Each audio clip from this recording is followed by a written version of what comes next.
حضرت عمر فاروق رضی اللہ تعالیٰ عنہ مدینے کی گلی سے گزر رہے ہیں، امیر المومنین ہے، مدینے کی گلی سے گزر رہے ہیں، ایک گھر کے اندر سے بچیوں کے رونے کی آواز آئی، بچیاں رو رہی ہیں، اور بچی اپنی ماں سے کیا کہتی ہے؟ کہتی ہے اماں ابو بکر تو اب انتقال کر گئے، حضرت عمر کا پہلے دن ہے خلافت کا، اب ہمارا کیا بنے گا؟ ابو بکر تو وصال کر گئے۔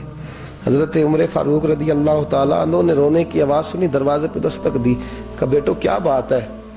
تو بچیاں کہنے لگیں عمر ہمارے ابا جی ہماری 10-15 بکریاں ہیں، تو ہمارے والد صاحب ان کا دودھ دھو کے بیچا کرتے تھے، گزارا ہو جاتا تھا۔ جس دن ابا جی فوت ہوئے تو اس دن سے لے کر ابو بکر صدیق روز عصر کے بعد آیا کرتے تھے، ہماری بکریوں کا دودھ دھو کے دیتے تھے، کچھ ہم پیتی تھی، کچھ بیچ لیتی تھی، گزارا چلتا تھا۔ جس دن ابو بکر صدیق خلیفہ بنے تو ہم نے جا کے کہا ابو بکر اب کون دودھ دھوئے گا؟ تو سیدنا صدیق اکبر رضی اللہ تعالیٰ عنہ نے فرمایا بیٹے پہلے تو میں مرضی سے خدمت کرتا تھا، اب تو مصطفیٰ کی امت کی نوکری میری ڈیوٹی بن گئی ہے، تو میں آؤں گا۔ بچیاں رو رہی ہیں، حضرت عمر کو بتاتی ہیں، کہتی ہیں ابو بکر چلے گئے ہیں تو ہم پریشان ہیں، یتیم ہیں، لاوارث ہیں، بھائی کوئی نہیں، کون آئے گا، کون دیکھ بھال کرے گا؟ حضرت عمر فاروق گھٹنوں کے بل زمین پہ بیٹھ گئے، ان چھوٹی چھوٹی بچیوں کو سینے سے لگایا، فرمانے لگے میں ابو بکر کا کیا کروں، میرے لیے رستے بڑے مشکل کر گیا ہے، میں اس کے کس بادشاہ وقت ہو کے وہ غریبوں کے گھروں میں آ کے ان کی بکریوں کا دودھ بھی دوتا تھا، امیر المومنین ہو کے یہ رنگ بھی تھا۔ فرمایا بیٹیوں فکر نہ کرنا، جب تک عمر زندہ رہے گا، عمر آتا رہے گا، یہ نوکری کرتا رہے گا۔ کچھ دن بیتے تو حضرت عمر فاروق کو یاد آیا اوہو مدینے میں ایک بوڑھی اماں بھی رہتی ہے جس کا کوئی گھر کا کام کرنے والا نہیں، اور جس بی بی کا کوئی بال بچہ نہیں اور آنکھوں سے بھی وہ نابینی ہے۔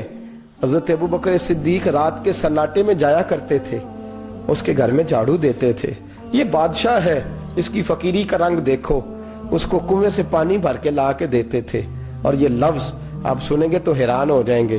اس بوڑھی اماں کے لیے نا ایک کونے میں گھر میں دور بار شیر میں ایک جگہ کھود دی تھی جہاں وہ بی بی پخانہ اور پیشاب کرتی تھی۔